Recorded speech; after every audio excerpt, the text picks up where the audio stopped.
got your own car with your own insurance. Thanks, Steph. No more driving that old hand-me-down. Surprise! No, I'm not gonna get a date in this. We had a lot of great dates in this car. No, ew. Hello and welcome back for Game 4, where FlyQuest will be facing off against Counter Logic Gaming. Let's go ahead and take a look at the starting roster. Selecting the blue side, it's FlyQuest. In the top lane, we have Viper, Jungle, Santorin. Mid lane, Power of Evil. Bot lane, Wild Turtle, and Ignar, with coaches Curry and Delim behind them. FlyQuest picked up that all-important first win just yesterday, but how sold are the two of you on these roster moves? So I got to speak to Viper about Power of Evil yesterday because to me that was the most questionable move. He says that PoE is exactly what this team needs. They love what he brings to them, and the Victor playstyle looks to be what they wanted, even though a lot of us thought, well, what would you want an Orianna and a Victor when your issue was being aggressive?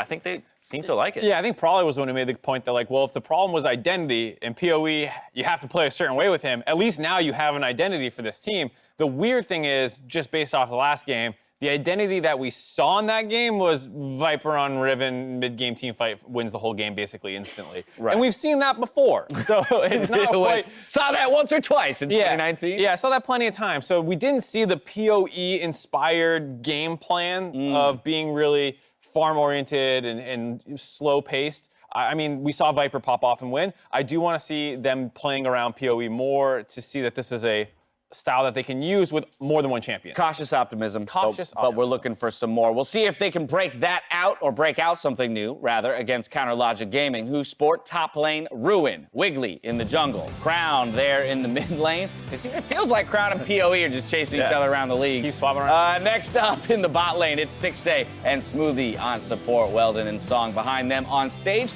FlyQuest, they brought us something we knew worked before and were able to make work again. CLG, on the other hand, yesterday, they seemed all out of sorts. And I think a lot of it, for me, was Smoothie. Smoothie looked to be the odd one out. He was always engaging, but by himself. So the review for CLG should be, should everybody follow Smoothie, or is Smoothie being overextended? I think CLG needs to follow Smoothie. I liked what he was doing. It's something that we hadn't seen from CLG before, and being aggressive is a good way to play the game right now. I want to see more trust on him, but I can't fault them for not doing it because it's still early in the season. I think you saw it on their final engage. The one that actually lost in the game was their best engage, where they forced the Tahm Kench out and then redirected targets onto someone else. They just didn't do that all the other times they engaged, and it is hard when you have a Cassiopeia because you kind of need her flash to get those quick follows. It was a tough comp to pull off. Speaking directly to the org, I know that they as well feel like Smoothie is going to be their in-game leader. It might not be exactly where they want it yet, but they're putting a lot of their weight behind this guy and saying that the amount of literal talking that Smoothie does is something they need on this squad. They need someone to generate that conversation, to generate the conversation around these calls and ultimately push it through. Didn't come to fruition yesterday. Maybe it will today. Let's also, though, talk about Crown, who faces off against Power of Evil here today. Taking his job again. Don't know what that's about. But can he prove that it's the right move? I think you want to. It feels real bad for CLG. You know, you got Crown in there instead. Now, oh, he's the better fit for the team, and then you go and lose to FlyQuest, who's now PoE's team. So it would feel pretty bad, and I think they're definitely eager to prove that they made the right decision in the offseason, not just to themselves, but also I think a lot of fans are really hyped on Crown. I know a lot of casters and analysts. Everyone's hyped on Crown, knows how good he is, but we want to start seeing the wins and the same teamwork, which is something that struggled when he was on Optic. Yeah, I mean, Crown is was probably the most hotly contested mid laner for this offseason. So him choosing to go over here to CLG, it's a really big sign for somebody that had so many options and going to say, you know what, this is where I'm going to stake my flag and say, let's take this team to playoffs. Has a very good relationship with Coach Song. I know that was one of the motivating factors to moving over to that team, being under the tutelage and guidance of him.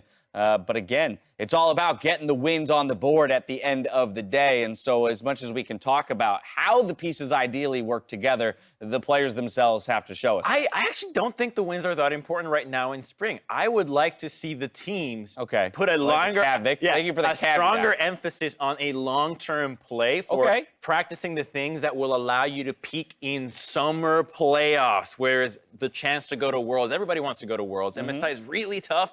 but Worlds is definitely achievable. So if they can say, you know what, let's just practice our shot calling or this aspect of the game, the early game, whatever it is, they can use Spring as a buffer zone for still qualifying into Worlds. Right. I think that's important for both teams because, like, right now, the jungle meta we're talking about, farming is not very highly prioritized. You won't go for more ganks, it's more aggressive, but that could easily change. Mid-season changes, maybe they buff XP in the jungle again and the respawn rates stay high. And then, like, a guy like Santorin Don't is say like... that too loud. Kobe and Jad will get excited. Yeah.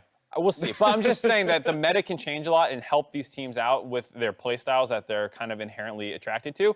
But getting the communication, the teamwork down beforehand and making sure that you're working well as a unit is also really important. You can't be like, we're going to play the farm style in this meta. It's just not going to work.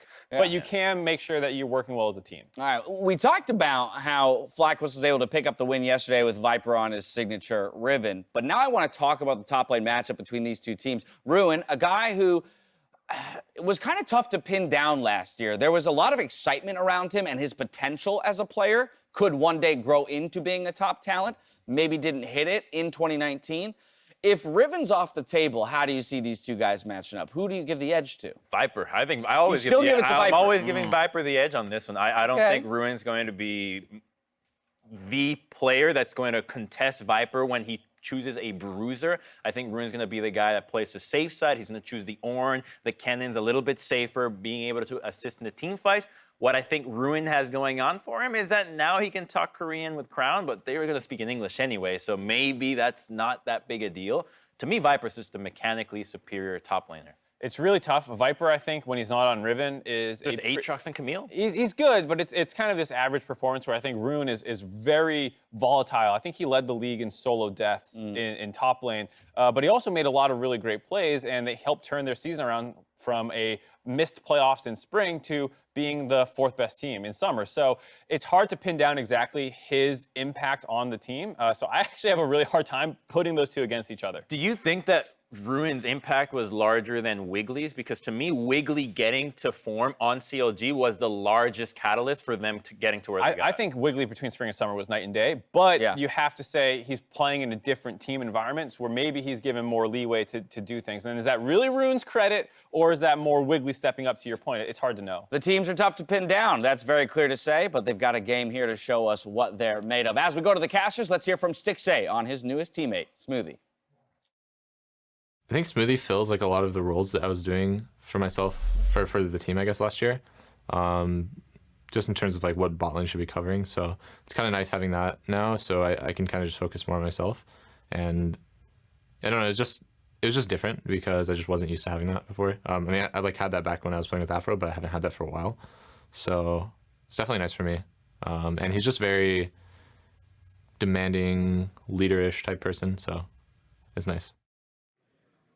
I like hearing those words from Stixxay. A demanding leaderish type person who is taking shot calling is appropriate, right? Yeah. I think in a very intense real-time game, you need a dictator who just tells you what to do and you follow through and you go through the plan. I mean, in theory, yes. Yeah. In practice, maybe. Okay. Because I think the theory here for CLG is very sound. Where, hey, there's a number of responsibilities that have to happen in League of Legends. Like someone ultimately needs to decide what to do next, and that's very complicated and distracts you from playing the game, right? So as an AD carry who constantly, stepping too far forward in a quarter second can mean 100% of your life bar, it's great for Stixxay to feel that way. But seeing in practice what CLG looked like against Dignitas yesterday, where 5 people were going in 5 different directions, it wasn't working, and obviously everything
CLG. I heard some woos. You can be louder. I appreciate all of you who've been with us for a decade. It's awesome. Yeah, that's more like it. Santa's not enabled. I'm sorry. It's pretty to look at. I'm as happy as you are. It is. But you cannot play Set. Next week he'll be available. Next week. We'll get it every game. That's the one I want to see. Everyone loves little covers. Yeah, I mean, just thinking about the overall meta a little bit. Oh, they love crowd baiting with hovers. Oh, I really missed that. Oh, I love crowd baiting with hovers. I know we had different opinions on this and the word cheers and everything else. Sure. More driving here for Wiggly. Rumble, by the way, coming through is a big deal. What's amazing to me is, like, we really hard called Rumble a mid laner, but we're seeing him top lane more often than not just because of how the matchups are sorting out. But Rumble mid is almost unpickable in the LPL because he's banned every time. Yeah, it's a very powerful pick. We saw a little bit of it at Worlds, as you mentioned. It's big time in the LPL. Karthus jungle is something Santorin climbs within solo queue, has brought out briefly in LCS to very limited success. This is the PoE flame at Stixxay right now. Hovering. Oh, yeah? Well, it's because it is Stixxay. He's just in disguise. They sent over a different player, actually. No one can tell. PoE's playing AD carry down there. He's pulling a caps. Yeah. Anyway, in terms of the meta, what's interesting is the bans have stayed fairly static throughout the weekend, aside from the odd, like, Riven or Lee Sin sneaking into the ban phase. And what's ended up happening is then they just do the handshake trade of Senna and Aphelios. Yep. They're just, we're both going to have one of them, and that'll be that. See, that's when you pull the wool over their eyes and play Senna in her intended role of support, and you just grab the Aphelios Senna duo. Then you get engaged upon and die. Yeah, I mean, it's not a good true, lane, I don't think. But, like, I keep saying this with Senna. Okay. Yes, she can be strong as a support. I think Senna would actually be pro-viable as a support if melee bot laners were highly viable. Okay. Because the way you fight in lane with Senna plus melee is the melee goes in and you Q through everyone. So you're getting heals and the damage. Most traditional bot lane carries are ranged, so you can almost never get the effectiveness out of your Senna Q. Right. On top of that, it's like you can do other things, make it even harder for AD carry Senna to get souls, make the item scalings worse. Like, there's other mathy things you can do to correct it, but, like, at its core, just the design of the Q means it's going to be better with melees. And so we have Senna AD carry with a tank support who is melee and makes the Q do double duty. So yeah, it really does line up in the current situation that we're in, how the kit interact. But we're in the second phase of bans right now, and with only one support grabbed here in the Nautilus, it means CLG can ban supports away from Ignar. His Thresh is gone. His signature Blitzcrank is still up, which he won with yesterday, by the way, so you might see that ban come through as well. You don't. You see Orianna off of PoE, but the Rumble could easily go mid. Ooh, I wonder if... Yeah, the Rumble could definitely go mid. But I wonder if Victor becomes a contested pick here. Right. It's one of PoE's best LCS champs, and it's one of Crown's best champs of all time. Yep. Not that he's played it that much lately. And this is pre-buff Victor, where he doesn't get full mana off of a like mid-game upgraded augment. Yeah. 10.2 is actually even stronger and already contested. Ornn comes through as a top lane ban, and hype. Not gonna see it, but I appreciate the hovers. There is a lot of history. I mean, obviously, PoE being on CLG last year builds into the backstory behind all these hovers, but there's some friendly mind games back and forth. Yeah, I still respected the Xerath game from back when, because it was all about playing through Darshan up in the top lane and giving him Xerath ults to help the 1v1s. Game didn't work, but I thought it was a cool strat. Another blind pick Zoe as we saw last game. Yeah. One eye open, kind of, because you maybe face the Rumble, but we'll see what FlyQuest wants to grab, and it's going to be Rumble mid. Aatrox goes to the top side. So maybe a match that they saw coming. They said Zoe's comfortable into this. We'll take that okay. And now FlyQuest need their support for Ignar. Yeah, I think back-to-back blitz. It's not. Ooh, I think that Braum would be better here, but Leona is better for Ignar here. Yeah. If that makes complete sense. Oh, man. Well, now it's time for top laner. Blind Aatrox is pretty much the go-to blind Probably- top lane in North America. Probably Camille. Probably Camille. Like the hover. Heavy hover game today. More than almost any game I've seen Yeah. in 2020. Chat, you called it. Camille top. Saw last game, and this was actually a counter pick that CLG was really early on doing. They were doing this, halfway through Summer Split last year and finding a lot of success with it. So Ruin was very good at playing this matchup. I think it'll just matter whether or not they can get him going and if they can deal with the rest of the team kind of getting engaged on. Because like the Rumble pushing to roam bottom lane for the Aphelios, Leona, Rek'Sai stuff, that's a lot of dangerous stuff going bottom lane that could pull Wiggly down there. But if Wiggly's able to play top, then Ruin's going to be big. All right, well, final time ticks down. No more shots to be had, but these are the matchups. This is what we expect to see as we come in. Don't worry about where you're seeing Leona and Aphelios. They're going to be played at the appropriate spots. It's a HUD thing. Don't worry about it. All appropriate stuff here. So, as time ticks down, final comments from the coaches. Final thoughts. Here's how we play the game. Here's the lanes we play about. Here's the early game pressure. Here's the late game plan. Time for handshakes, and off they go. Let's see who can pick this one up. Looking forward to seeing these two teams play, actually. So, something that I find interesting about these two teams is a lot of the ways that they will win is through teamwork rather than thinking, hey, here's an individual who's really gonna hyper carry. Like when FlyQuest has been good, it was the like Santorin working with the team, like teamwork story going through. And likewise, like when CLG was good last split, you were maybe saying it's Wiggly, maybe saying it's Ruin, but overall it was very much around teamwork. So based on preseason power rankings, I had CLG at 4th and FlyQuest at 7th. But there's a lot of variation between that because I'm thinking like FlyQuest on their best day could just be better than CLG, right? Because you're thinking about they both have good teamwork. If things go well, it could be very good for them, which is just why I'm interested in this matchup because in a sense, they kind of both win in the same way and I want to see them clash. All right, it's going to be a hype one. Here we go as the game is underway and they square off and rumble in the jungle. The most flavorful of Rumble skins. Got pineapples on the back. I appreciate that. We'll see if PoE can get anything done out of this champion. Very highly prized mid laner in pro play. Don't get to see it much in North America. Are going to see it here today. As we get the players swapped over, yes, that is indeed Wild Turtle on Aphelios and Ignar and Leona. Again, just they were in the wrong order. They didn't when they join joined the LCS. lobby. It's actually Ignar and Turtle's fault. And automated graphics can't account for player error sometimes. Yeah. It's not that hard to do LCS order. It's not. That's why you get it right almost every time. Yeah. Oh well. Oh. Not worth jumping out of Champ Select 4. I think Totally production agree. made the right call to get us in the game. Okay, well, as the players get ready to go into their lanes without too much of a skirmish happening, gonna have Gabby sit by with Song for an interview. Thank you so much, Freak. I do have Song here. You are new to the organization, so I wanted to get a couple quick thoughts from you. First of all, Crown also new, but some are thinking about the synergy that you and he may have. So what do you make of his addition to this team? Yeah, I never worked with the Crown in the past year, but when I talked with Crown, we're really respect each other and we have a similar strategy or the game knowledge over there. So we are really love and have each other. That's why right now it looks pretty good for us. Yeah. Also, Stixay seemed really excited about the addition of Smoothie. So thoughts on the bot lane synergy that can come from this? Yeah, Smoothie is kind of very good at the mechanics and play aggressive type of the support.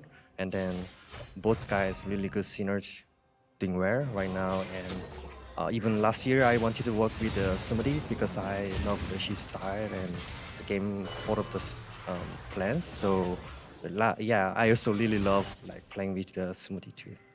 Well, thank you so much, Song, and we're back to the game. Thank you very much, Gabby. Yeah, I'm hyped if CLG does well. They were a playoff team for me coming into spring. That was where I put them. I thought that this would be a good-looking lineup for the squad, and we'll see if they can pick up their first win here against FlyQuest today. Especially because of the history of CLG. Like the teams that have been around even pre-LCS, you mentioned the 10 years of CLG, but they were one of the original members of the league. Nearly got relegated that one time. They've had their ups and downs. They've won 2 LCS titles. They have banners hanging right here. Early gank though on Crown. Gets flash. Flash, double flash follow. Crown goes pick one up, but cannot get away First blood for Santorin. Now the follow-up, flash to the knockup, but he's burning down Wiggly. That is not Minnesota style. A double kill for Santorin. That was a very iffy re-engage by Wiggly. I'll give you the first death. Sure, Crown tried to outplay it, but there's no way that flash follow is gonna work into a full health Rek'Sai and Rumble? Nope. Big overreach there to make it go from bad to worse. So first off, good gank from Santorin. You're expecting him to go for Scuttle Crab. That's why Crown is trying to step up. Scuttle Crab spawns, it's not there. What I think happened in comms here is Ruin says, I'm here, and Smoothie says, I'm coming through river. And Wiggly doesn't want them to get away. That's what he was likely thinking. Doesn't make it right, and he ends up dying. 3 seconds off. Squad was not there for the follow-up. Instant turnaround. And that is 2 quick kills. 1,300 gold in the early game. And they gotta lick their wounds. Now Wiggly is up a camp. He managed to take an extra scuttle over here, so he's got, at least got some farm. Yeah. But it's gonna be a long road back up. Oh yeah. Scuttle Crab, one camp whose experience wasn't changed in the offseason, so still very valuable to stay out on the map. And I want to see if Santorin can really get a lead here. With the double longsword advantage he has over Wiggly, any type of fight he can actually find in the jungle, he will be strongly advantaged. Jeez, man, just imagine a matchup where you're up double longsword and you're already favored in the 1v1. Just like, okay, maybe invade and take some camps away. Right now, though, Santorin just on the farm game. Crown push around on PoE. They're pretty close in farm here as well as the Rumble pushes up. Worth noting that, of course, he is flashless, and so Jarvan, if he can get behind at all, the EQ knockup can turn into a kill. It's going to require some respect out of PoE. One thing I want to kind of point out, a lot of junglers jungle off of fear. I think Santorin is a jungler who definitely does the math. So last year, he was one of the first junglers to highly prioritize Krugs, because back then, Krugs gave about twice as much experience as other major jungle camps. Now, relatively, Gromp is the best camp to take. Yes. And I think Santorin is not going to be someone who takes a long time to optimize that in his paths. He's going to do it right away. So you can actually see, he did his Gromp, just pathed all the way across the map. There's actually a ward on Wiggly's Gromp area. So he's fully bought into trying to get this, is going to walk over ward here, and technically CLG would be here for a surprise game. Wiggly has snuck down to this part of this map, and of course we actually know Santorin's nearby. He controlled it a second ago. So his situation is known and sits around waiting, pulls down PoE, and Rumble is level 6. Equalizer gank could come through. Wards are there, Sweeper's there, they'll get rid of this vision. And Wiggly realizes, yep, I've got a recall, gotta go away from this one. His Raptors are back up, he'll clear those in a little bit. No gank actually happened. Yep, but he can easily just go for the Drake, generally knowing that people are going to be on a reset, and uses that double longsword advantage to get FlyQuest that early Ocean Drake.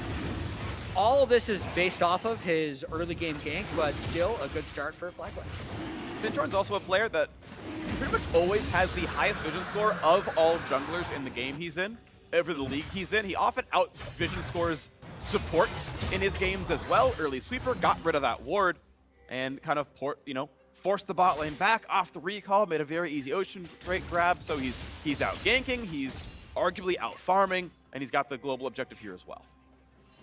And as long as we're talking about junglers, yeah, I also find it interesting when junglers play against their former mid laners, which is what's happened because the mid laners have swapped, right? Like Santorin should be fairly familiar with how Crown plays the mid lane, and likewise with Wiggly and Power of Evil. So I think that's part of why both those junglers were drawn towards the mid lane. And this is probably reading too much into it, but I also wonder, like, hey, did Santorin notice that Crown kind of always pushed up around Scuttle Crab, or like, was that something that was either a weakness or a strength of his? Right. Because there's something clever about skipping over Scuttle Crab to go for that mid lane gank. Yes, it happened 4.5 minutes ago, but it's still the most important thing that happened so far in this game. That is true. Now turret plate down to the bottom side, 120 gold, not the 160 it was from the middle of last year. Still, of course, worth doing. Cash gained, wave cleared, 6 CS lead so far for FlyQuest bottom lane as they fight over the blue buff, but Santorin doesn't have the space to go for it. Yeah. Without that Wayfinder turret, it frees up Smoothie to roam, and he can't do anything about this. Yeah, because Wiggly is level 6, Santorin was unable to do that fight, and also because the bottom lane kind of prioritized getting push and a plate on the turret, they didn't go in to help Santorin with his jungle. I think that actually is a little bit of a missed opportunity, because one plate versus stealing a blue and a Gromp for your jungler, I think the blue and the Gromp would have been more valuable for the overall game. Yeah, definitely agree. And we'll see if that gets cleaned up over time, slowly but surely, especially with the plate being worth less gold. But even if it was 160, I think I would still take the blue steal. Yeah. But we get to see top side now being attacked by FlyQuest. They've moved Wild Turtle and Ignar over to this side of the map, off of a recall, off some items coming in. And they're going to be able to grab this one very early on. They can cash in, you know, decent amount of gold off the plates here.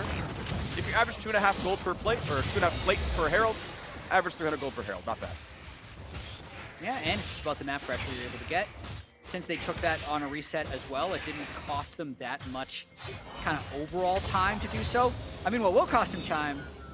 Oh, no, okay, sorry. For a second, I thought they were going to be switching down bottom lane. They're actually already in basically mid-game lanes, which is the solo laners in the side lanes, and the AD carry and support mid. This is very early to switch the duos here. It's FlyQuest making that play very early on here. Rumble's already down on the bottom side. Rumble's one of the very best 1v2s anyway, as Stixay tries to bring in Smoothie, but yeah, Q hits only to a minion. Viper's going to be careful, though, of course he is. 1v4-ish. But right now, keeping the wave at arm's reach is not going to get dove. I actually, thinking about the way this game is playing out, I'm kind of thinking we're going to see much more of this early duo lane mid stuff. Because we have double Rift Herald spawning, and we have Drakes that are fairly easy to take and quick, and you want to be able to bounce between either one of those things earlier on in the game. So I think laning phases are going to be maybe even shorter now with the increased multi-objectives. Right, yeah, as soon as the turret bonus resistance drop off, which is much earlier than this into the game. It's at 8 minutes, Yeah, right. Be ready for the top side and the bottom side at all points in time. I like FlyQuest here. And this is, I want to kind of tell some more history, because CLG is one of the first teams that would insta-swap their dual lane the second fortification dropped. They would BF Sword recall their AD carry top side and 3v1 a turret and get first turret gold as a major objective. They were one of the first teams to make that play, and then it swept the lead. FlyQuest was one of the first teams to say, you know what, at 8 minutes, duo mid, pressure Herald and Drakes, that's the new meta call. That's the state we're in 2020. I think it's smart. I think this will take hold worldwide. I think it's the correct way to play mid-game league. There's definitely a good chance of that. And kind of getting back to this game, FlyQuest has definitely taken control. And part of it has to do with the way that Rift Herald played out, but more so the way that CLG didn't counter it. So, like, looking at the minimap, you can see they had all of this vision set up to potentially dive the bottom lane and just didn't do it.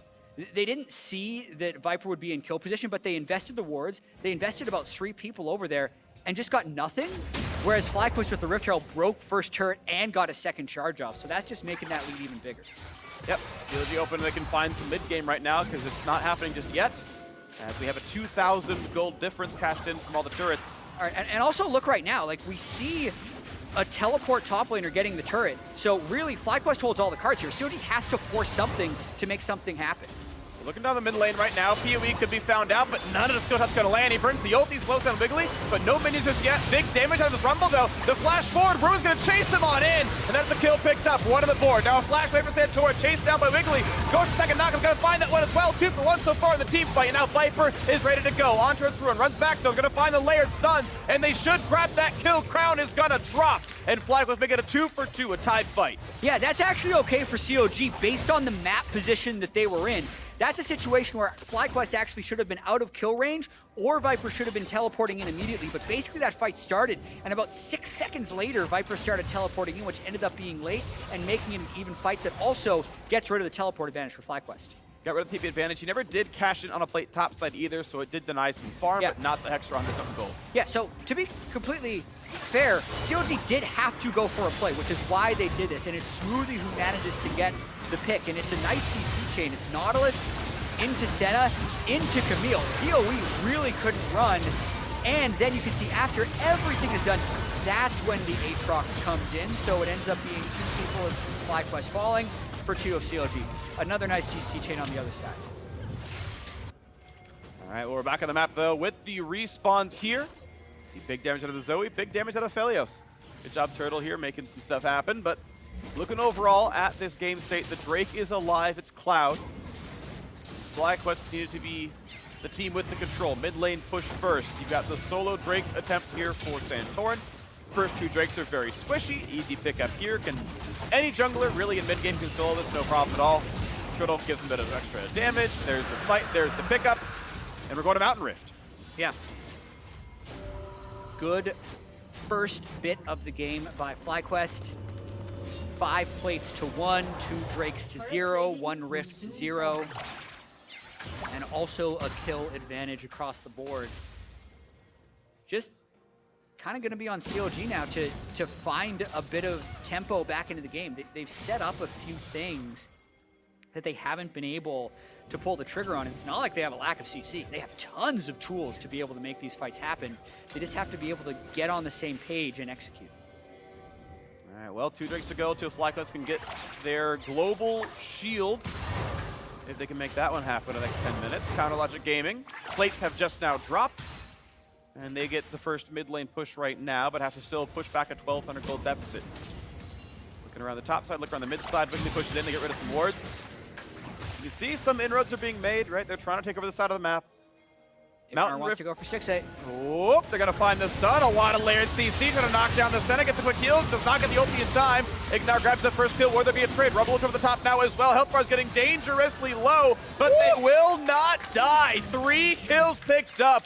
No answer for Counter Logic Gaming. They melted them with that fight. Love Ignar with the max range, or close to max range ult over the wall before the blast cone actually. So you're often not thinking that a Leona ult is gonna hit you out of the blue. Usually it's a follow-up after an EQ. That just opens up everything for them. It means they're gonna be able to get this top turret. It means they're gonna be able to get second rift and really take over the game. Really, really are. Second hail gonna be theirs as well. Plenty of time. No issue at all in losing this one. Oh, just kidding! Woo! Come Crown! on. Crown! Centaur Woo! had no smite. He'd used it on the fight earlier. Crown, that play basically saves mid turret. Yeah. That's what it did. Even if they can't pick up the Herald, it's perfectly worth it. Good play, Crown. It's gonna sit there. It's gonna decay. They shortened the timer that was on the map, by the way, in the last couple of months, which is, I think, good for the watchability of this game. Yeah, watch this though. 6-8 is sitting on a ward while CLG is clearing, and 6-8, he knows the wave's crashing, so he wants to get there. Boom, dead center stun. Unable to get Santorin off of him. And also can't quite get that final bit of the Senna ultimate up to get the shield. What a great equalizer as well. Against the wall, so you can't move into the wall to get out of it. There was a game earlier where the Rumble ults kept giving a little bit of space next to walls. Yeah. I like it when Rumble ults don't do that. So good job by PoE aiming that vector spell properly. And good job. 3 for 0 in the gold lead. 3,500. We're 2 minutes away from the third Drake of the game. Mountain gonna go probably to FlyQuest here as well, and they are absolutely taking control. And I'm nothing but impressed with FlyQuest. They are playing, I think, really good League of Legends so far in the early spring split. Yeah, had some conversations about FlyQuest before the season, and while no one was really willing to all in on FlyQuest and say, yeah, they definitely got it, it was a little surprising to go back and say, well, wait a minute, this team was top 4 in spring of 2019. Like, it's easy to remember the 9th place of Summer Split with their final game being losing to Echo Fox, who was at the time, I think, like 3-14. Yeah. And just this really sour note to end the year before regional qualifier, where they also lost in the first round. But they had reached highs, and then you look at the team and they say, well, Ignar is likely an upgrade in the bottom lane, and PoE has been very good in the right situation. Yep. So far it looks like the right situation, and it's going well for FlyQuest. You take them, optimistically, it's a 4th place team with 2 upgrades. That's at least a 3rd place team, and maybe higher. So this is a good look, and I'm happy for FlyQuest. I'm happy to see him kind of right now sort of near the top of the LCS, as far as I can tell. They're very favored here in this game. Kind of counting down the minutes until they get their soul. What a play! Ignar is always ready to go! And you're in for number 2 as well. East towards the back line, trying to force down 6A as well. FlyQuest do no wrong in this game. Yeah, and Ignar's Leona is definitely impressive. Yeah. I think a lot of compositions would say, hey, maybe Braum here to deal with all the engagement CLG has, but also, like, they need to be able to start fights. And Ignar is also someone who's really, really, really good at Leona. It's the champion that made him famous. Yeah. If you think all the way back to 2017 Worlds in the Ardent Sensor meta when he brought out Fervor Leona in the Worlds quarterfinals. So much like Viper's Riven, you could see Ignar's Leona as, hey, this is a champion that this player is just really special at. So let's give it to him in any situation we can. And here comes Drake number 3, set up for a 23-30 Mountain Soul, which good luck getting Zoe poked through that. It's going to look really good for them as time goes on. FlyQuest continue to take on the pressure, take down the kills, take down the turrets. All 3 outers gone already. And we still wait to find CLG's openings. They've got engage tools, right? They've got Camille, Jarvan, and Nautilus to start fights out. They've got Zoe for poke. The tools are there, but they're just not finding the situations. Yeah, definitely not. And the further you fall behind, the harder it is to find the right fights with your engaged tools. They'll really need Smoothie to get Stoneplate before he's able to do any type of real engaging. Otherwise, he's just going to blow up basically instantly. CLG also hasn't been able to get side lane advantages with the Camille. It's meant to be this counter pick against Viper, but really just they've never been able to get the 2v2s going because super early on into the game, the mid lane was at a big disadvantage and PoE's been threatening roams between top and bottom. But look at this, Santorin, game gold leader, only 1 level behind his solo laners, which is rare nowadays as a jungler, really showing up on this rec side. Yep, good farm. Again, if you can take camps on cooldown and if you focus Gromp, you can equal the old season in gold income, though of course it is rare. And yes, they're winning, but either way, good job to Santorin doing a good job. And now, where's the Leona ult? Just watch it fly from the sky. Ooh. Yeah, right. Like, was that the moment? Look to the play. No spell thief abilities available right now. But knocks down the cannon, gets some farm, and Santorin just taking away the enemy jungle as much as he can. The ward comes down to the mid lane. CLG playing around this bottom river, but who would ever go down bottom river? The Drake's not up and the wave is pushed down. FlyQuest would never go into that brush. Can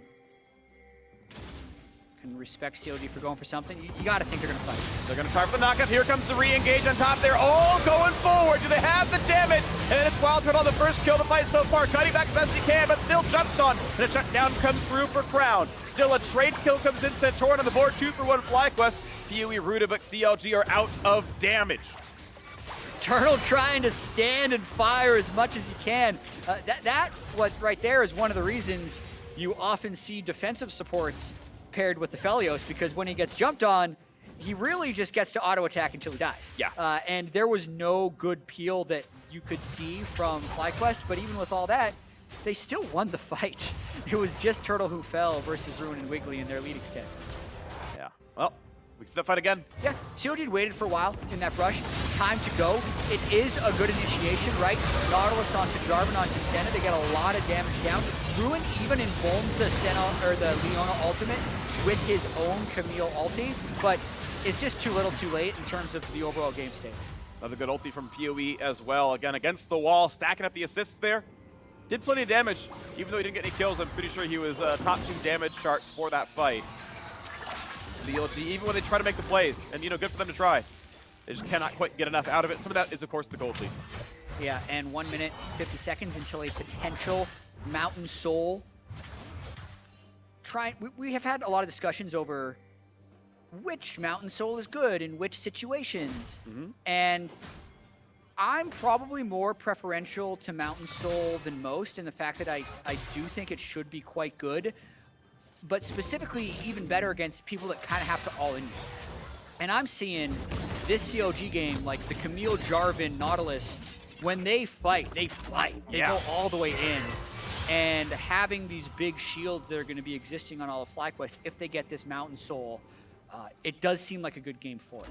Yeah, there's 2 things like Mountain Soul does really well. It's obviously because of the flat shield, it's essentially raw HP. Like, you have 2,300 instead of 2,100 health. Like, it is beautiful. You just simply have more yet to chunk out. I think it is also good against poke because it refreshes out of combat. So Zoe hits a Q, hits you 8 seconds later, you got another shield for 200 more health on top. So it's essentially also health regen.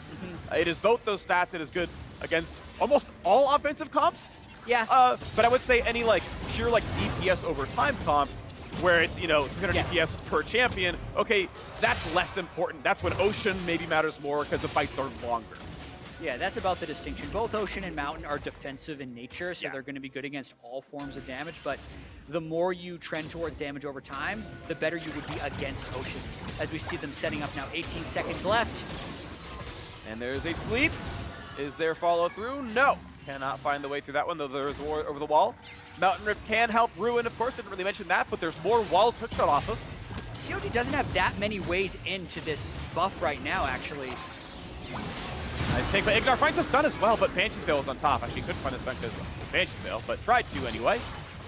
Might have jumped through in a fog, but this Drake is alive, and it means a very massive shield. Here comes CLG forward, but Aphelios zones them off with the turret. Gets the Gravitum root now as well. Second turret comes in pretty soon, but they're already focusing it down. He's gonna peel, watch Ignar. It's all about Wiggly here as well. Here comes the Tifa into the back line. They're gonna take the battle first. On the far side is the kill on a Zoe, and the other one is Aphelios dying. It's a 1-for-1, but they'll knock down the Nautilus as well. FlyQuest 2-1 so far. Santorin's still alive. Wiggly the same, but can he go back in? He wants to. Look again at the Jarvan. Can he steal this Drake buff? He's gonna get right back over the wall. The ward spots that he is gone. There should not be a way to steal this, and the Mountain Soul in the 4v3 goes over to FlyQuest. Oh man, great flank by Ignar. Great follow by PoE and Santorin. If Turtle only knew what was up, watch this replay. So everyone is like, hey, we're gonna wait for Stixxay and Crown to go. Look where Turtle is. He's just getting destroyed by Jarvan Camille because everyone else was diving on the flank. So almost perfect for FlyQuest. The net is another 2-for-1 fight and a Mountain Soul. So all good things, but I just found it a little humorous how Turtle wasn't in on it. It is. Short legs, a little humorous here. Poor guy. 12-4 though, and we're gonna keep it on going. 4,000 gold lead. Short arms are pretty sure for humorous. Short legs would be femurs. You know what? It's okay. We tried. Talking about turtles. You don't hit all the time. Yeah, you said it was a little humorous. It's a bone joke, chat. I'm subtle. Medic would have gotten it. Man, where's my EU casters at? Can we get some hype for EU casters? They're good too, right? All right, mild applause. That joke could have gone real bad. Yeah. Could have been like, we're LCS fans. Don't you bring that up here. You know what? I understand. We are the better league. All right. Yeah, thank you. That's absolutely right. Power of Evil, our best mid laner from Germany. Okay, so Wild Turtle pushing it up, ready to go. FlyQuest in absolute control right now, though an 8-kill lead. CLG have tied their record for kills in a game, by the way, this split. oh man, yeah, it was so strange. When I saw they only had 4 kills in that game against Dignitas yesterday, despite them basically engaging every fight, was pretty shocking. They just haven't been able to get those last hits in these fights. They've been just a little sloppy. It's like they're not trying for fights. They're just unable to execute. Oh, they're gonna get this one though. Look at the damage output. Turtle's gonna be gone. But what's the re-engage look like? It looks like Ruin going down. But can they get PoE? A single hit would have killed him. The Mountain Soul saves his life. It's a 2-for-1 yet again. Here comes number 3. Goodbye to Stixxay. At this point, Turtle needs to build tank. He's initiating all of these fights, like they're just jumping on him, and it's technically working for FlyQuest because CLG dives so far into Rumble alt follow-ups, but man, it's turning into a bit of a roughie for Wild Turtle. He's at least going Phantom Knight to third, probably. You have to assume the Zeal goes into that. It's gotta be Hurricane. Hurricane's a godlike item. You just said build tank, Jet. It was a joke. I understand. Well, this Baron's going to be a joke here for FlyQuest. Nothing really stopping them on the map anywhere at all. So we've seen Crown steal things in this pit, but a ward will see him come in. PoE is going to mark him. This should be very unlikely. Crown can try, but it gets blocked. PoE is already there. There is not a steal to be had. This will be the claim. Good smite there by Santorin. 4 straight Drakes from the Baron here for FlyQuest. Still pretty impressed by what we've seen from FlyQuest so far. A chance to become the third 2-0 team of the weekend. Join Dignitas and Cloud9 if they close this out. Look, like CLG sees the fight on Turtle. FlyQuest is just off setting up somewhere else, but look at that Rumble wall. Yeah. Like, just burning and burning as Ignar keeps him sitting there, ending up giving him double hits. Follow through the flash for the knockup just to guarantee no way out for poor Stixxay. Yeah, decent damage for PoE. He's doing okay. Speaking of not doing okay, though, goodbye to Ruin. Yeah, he's dead. The play is Ruin is dead. Yeah. He's going to do some damage, but he's dead. He ults, and he's dead. Wild Turtle gets vengeance. There it is. That's one of those, he's super dead. Yeah. Like, there's dead where you say it and maybe he'll get out. Like, This is not could a be maybe. wrong. This is a super dead. Nothing you could do will save him. Oh, he's sleeping. Doesn't matter. You can't really follow through on that one. They probably kill him for it.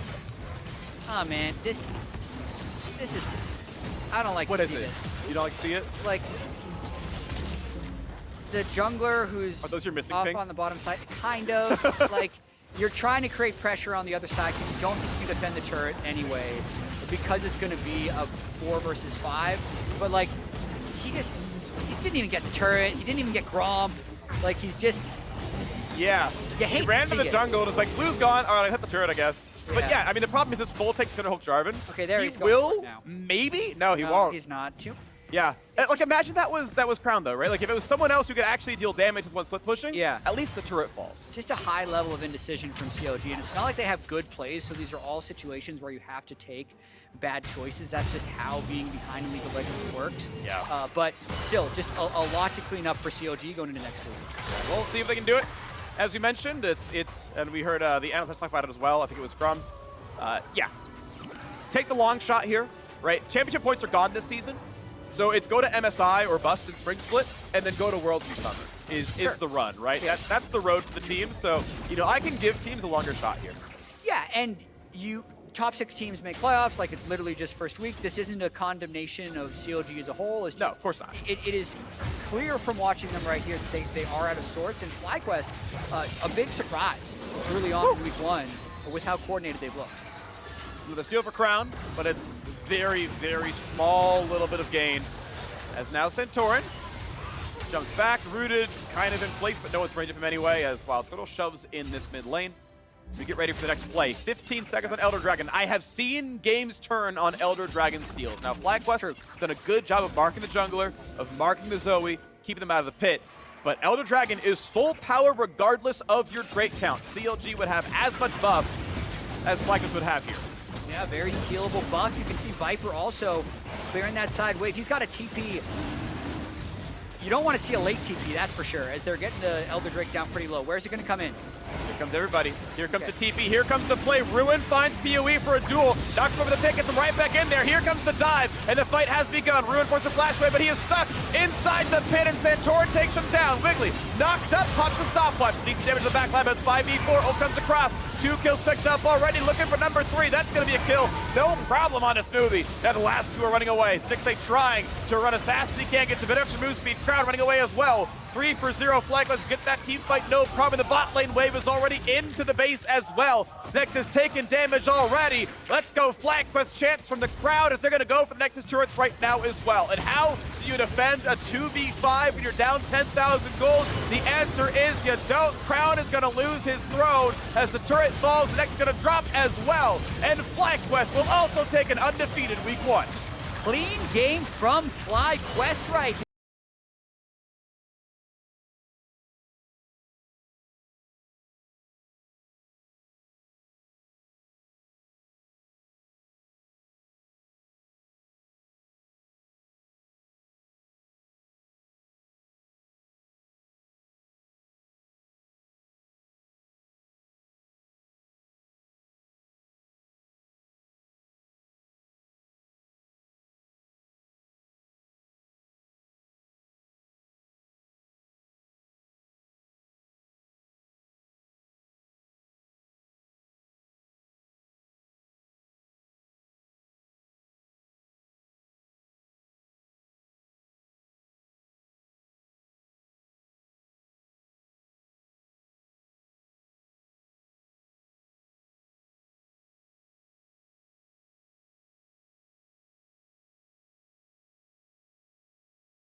The thought coming into the offseason was, okay, probably side grade in the support role. Although we heard Stixxay say, hey, I really like how much more vocal Smoothie is. Maybe for the CLG style, they consider it, from their perspective, an upgrade. I can accept that. Yep. Mid lane, I think a lot of people are looking at Crown as being an exceptional, as being a better player than Pee-wee. That was the read coming in.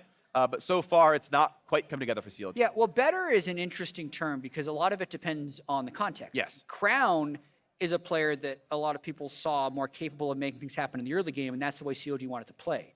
What's happened in the first few weeks is like Victor's looked really good, Zoe's looked really good, Oriana's looked really good.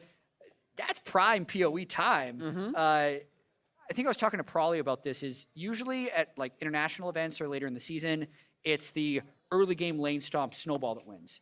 But oftentimes in the early season, it's the scaling picks that work because teams aren't polished enough to close games early. Right. That then you have that late game power and you pick up a lot of the early wins. Right. So for sure, like every team tries to improve in the offseason, and early on, it's like FlyQuest improved in the offseason. Sure. CLG not so much, but again, jury's still out. Right, when you've only got like 12 players on the same roster in the same spot they were before, you've got to relearn teamwork and cohesiveness, everything. So you are in a different meta game in the sense that the teamwork is weaker, so a different style will work out here. Hey, great team fighting so far for FlyQuest. Good job on the 2-0. And now for more on that win, Gabby standing by for an interview with Wild Turtle.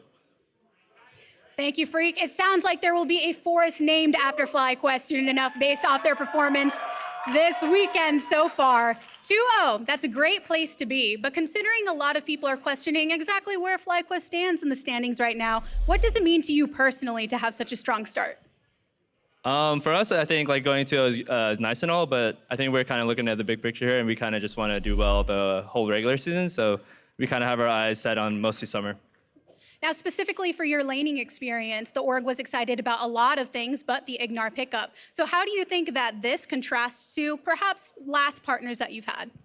I really enjoy playing with Ignar. I mean, he's a really good player, and he's a really funny guy too, so it's just like fun in and out of the game. People have been watching you for a long time, and on FlyQuest particularly, you've been around, highs, some lows I won't make you relive at this moment, but what can we expect from you as far as your dedication and the rest of the squad to get back to that team where we saw 3 playoff performances in the past and really shooting for the stars? We're just going green and taking it one game at a time, pretty much. Well, speaking of Go Green, actually, the org itself is really into this new initiative. I'm curious about how the players themselves feel. Are you as connected to it as FlyQuest is? I'm pretty stoked about it myself because I've always, I don't know, liked nature. I like the animals. I like turtles, you know. so I'm always a big fan of nature. Whether he's been turtle or tortoise, he has always been a fan of nature here on the stage. So for more on this performance, let's send it over to the State Farm Analyst Desk. Thank you, Gabby. A big 2-0 opener for FlyQuest there as they single-handedly saved the planet with their victories. That's another 100+ trees planted in their Go Green initiative for the victory. Do you wash your hair, The man? first of which is apparently sprouting right here on the Growing desk. from you. Do you like it? You like my new look?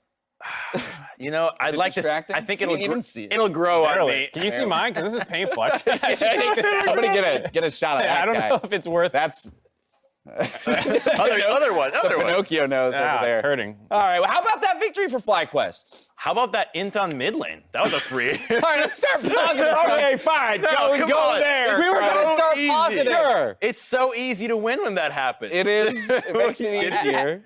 Yeah, but at least they're playing a aggressive mid champion like Rumble because they did get the gank to start it. That was so they great. did hard force a gank mid onto Crown to get the kill.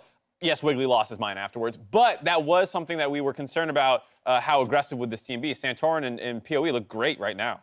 We talked at the beginning of the day how their victory yesterday came off of what looked like a game plan that could have been established and executed by a 2019 FlyQuest. Today, though, did feel different.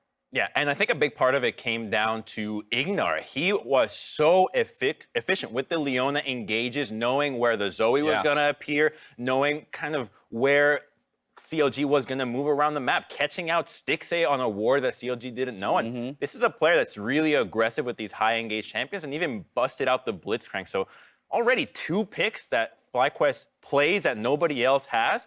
They're in the makings of a really strong spring split. Yeah, it was a 1-0-14 scoreline on that Leona for Ignar, so a deathless game and a very solid performance as well. Santorin stepping up. I think, again, when we look at what failed, what didn't work in summer for FlyQuest, there was a lot of criticism thrown towards Santorin for not putting up his spring split performance. This was more akin to 2019 spring. Yeah, remember, in 2019 spring, the only one not on a top 3 team to break into the all-pro voting.